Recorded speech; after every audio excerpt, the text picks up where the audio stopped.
Daily. Taste the Daily. Maharnavami నాటికి తన విషయం తేల్చకపోతే సజీవ సమాధి అవుతానని బెదిరించారు మాజీ డీఎస్పీ నళిని. తనకు ఏమైనా జరిగితే పూర్తి బాధ్యత రేవంత్ రెడ్డిదే అన్నారు. చనిపోయిన పాత నళినిని ఎక్యుమేషన్ చేసి బయటకు తీసి తన ప్రశాంత జీవితంలో సీఎం రేవంత్ రెడ్డి మళ్లీ తుఫాన్ సృష్టిస్తున్నారన్నారు. సీఎం రేవంత్ రెడ్డి తీరుపై మరోసారి మరణ వాంగ్మూలం పేరుతో పోస్ట్ పెట్టారు. తాను ఏ రకంగా చచ్చినా అది ముమ్మాటికి ప్రభుత్వ హత్యేనన్నారు మాజీ డీఎస్పీ నళిని.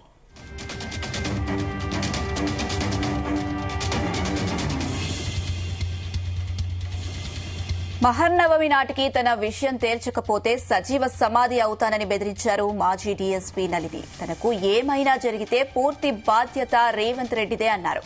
చనిపోయిన పాత నళినిని ఎక్యుమేషన్ చేసి బయటకు తీసి తన ప్రశాంత జీవితంలో సీఎం రేవంత్ రెడ్డి మళ్లీ తుఫాన్ సృష్టిస్తున్నారన్నారు. సీఎం రేవంత్ రెడ్డి తీరుపై మరోసారి మరణ వాంగ్మూలం పేరుతో పోస్ట్ పెట్టారు. తాను ఏ రకంగా చచ్చినా అది ముమ్మాటికి ప్రభుత్వ హత్యేనన్నారు మాజీ డీఎస్పీ నళిని.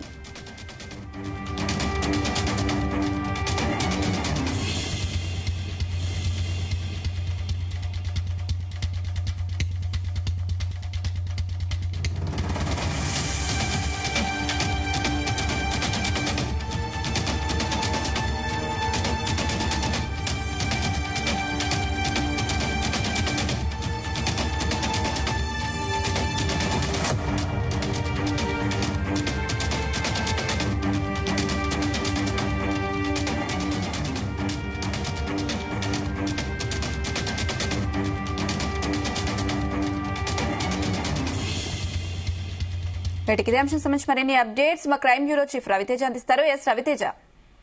కొద్ది రోజుల క్రితం అనారోగ్య సమస్యల కారణంగా ఆసుపత్రిలో చేరాను, ఇది నా చివరి మెసేజ్ అంటూ మాజీ డీఎస్పీ నళిని పెట్టిన మెసేజ్ పై చాలా మంది రాజకీయ నాయకులు, అనేక మంది పొలిటీషియన్స్ స్పందించి నళిని ఆరోగ్య విషయంపై ఖచ్చితంగా మేము స్పందిస్తామంటూ కూడా వెళ్లి కలిసి కొంత ఆరోగ్యం కుదుర్చు పడినప్పటికీ మళ్ళీ నళిని ఈ రోజు ఉదయాన్నే 4 గంటల సమయంలో తన ఫేస్బుక్ లో ఒక మెసేజ్ పెడుతూ లేటెస్ట్ డయింగ్ డిక్లరేషన్ మరణ వాంగ్మూలం అంటూ కూడా 26వ తేదీ 4 గంటలకు ఈ మెసేజ్ ని పోస్ట్ చేస్తూ నేను ఇంకా చివరి మెసేజ్ అంటూ కూడా ఈ డయింగ్ డిక్లరేషన్ అంటూ కూడా తను పెట్టినటువంటి మెసేజ్ ఇప్పుడు చర్చనీయాంశంగా మారింది.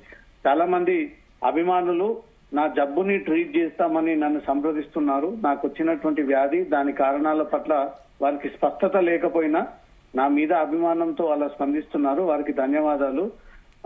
రుమటాయిడ్ ఆర్థరైటిస్ అనేది ఆటో ఇమ్యూన్ డిజీజెస్ లో అత్యంత ప్రమాదకరమైంది. ఇది రక్త మరియు ఎముకల క్యాన్సర్ తో సమానమైంది అంటూ కూడా నళిని డయింగ్ డిక్లరేషన్ అంటూ కూడా మెసేజ్ పెద్దది. మొదటి పారాలో ఈ అంశం మెన్షన్ చేయడం జరిగింది. నాలో తెల్ల రక్త కణాలు నా అస్థి కణాలపై దాడి చేస్తూ ఆర్ఏ ఫ్యాక్టర్ అనే ఒక విషాన్ని ప్రవహిస్తున్నాయి. ఇది రక్తంలో ప్రవహిస్తూ గుండె, లివర్, కిడ్నీలు, బ్రెయిన్ వంటి వాటిని పాడు చేస్తుంటుంది. ఫిజికల్ మరియు ఎమోషనల్ స్ట్రెస్ వల్ల ఇది వస్తుంది. అలోపతిలో దీన్ని మెయింటైన్ చేయడానికి స్టెరాయిడ్స్ వాడతారు. ఎక్కువ కాలం ఇవి వాడితే కళ్ళు, చేతులు వంకర్లబోతాయి. అందుకే నేను ఎటువంటి సైడ్ ఎఫెక్ట్స్ లేని ఆయుర్వేదం, పంచకర్మ, యోగ, జ్ఞానం వంటివి ఎంచుకున్నాను. కాబట్టి 8 ఏళ్లైనా శరీరంలో అంగవైకల్యం రాకుండా కాపాడుకున్నానంటూ కూడా నళిని ఈ మెసేజ్ పోస్ట్ చేయడం జరిగింది. అయినా నాకు ఈ వ్యాధి తీవ్ర స్థాయిలో రావడానికి నాటి కాంగ్రెస్ ప్రభుత్వమే కారణం.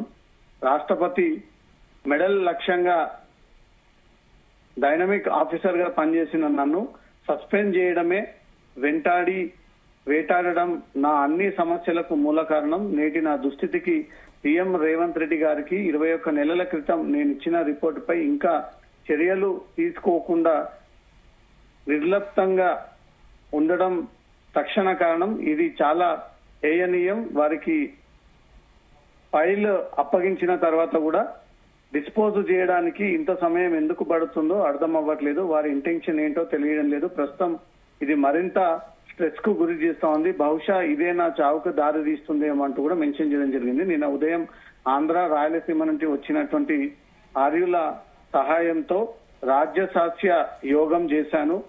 భూమాతను మనసారా పూజించాను. సాయంత్రం 4 నుంచి మళ్లీ తీవ్ర జ్వరం, చాలా క్రిటికల్ స్థితి. బతికుండగానే శరీరం కొయ్యి బారిపోతుంది, ఇంచు కూడా కదలలేకపోతా ఉన్నాను అంటూ మెన్షన్ చేయడం జరిగింది. నా చావులతో సీఎం స్టేట్మెంట్ వినాలి, నా ఎమోషన్ అర్జెంట్ గా చల్లారాలి, లేదంటే బ్రెయిన్ డెడ్ అయ్యేలా ఉంది.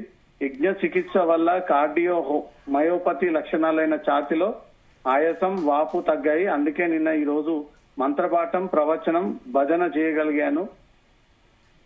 కానీ స్ట్రెస్, అర్జెంటీ, డిప్రెషన్ కంటిన్యూ అవుతున్నాయి. ఇవి నన్ను మృత్యు ముఖంలోకి నెట్టేసి స్థాయిలో పెరుగుతా ఉన్నాయంటూ మెన్షన్ చేసి తన డైయింగ్ డిక్లరేషన్ అంటూ కూడా ఈ మెసేజ్ తను పోస్ట్ చేయడం జరిగింది. నిన్న మొన్నటి వరకు తను పెట్టినటువంటి మెసేజ్ పైన స్పందించినటువంటి రాజకీయ నాయకులు మళ్ళీ తాను చనిపోతాను, ఇదే నా మరణ వాంగ్మూలం కిందికి పరిగణించండి అంటూ కూడా పెట్టినటువంటి మెసేజ్ ఇప్పుడు చర్చనీయాంశంగా మారింది. దీనిపైన ప్రభుత్వం ఏ రకంగా స్పందిస్తుంది అనేది చూడాలి. అనుష.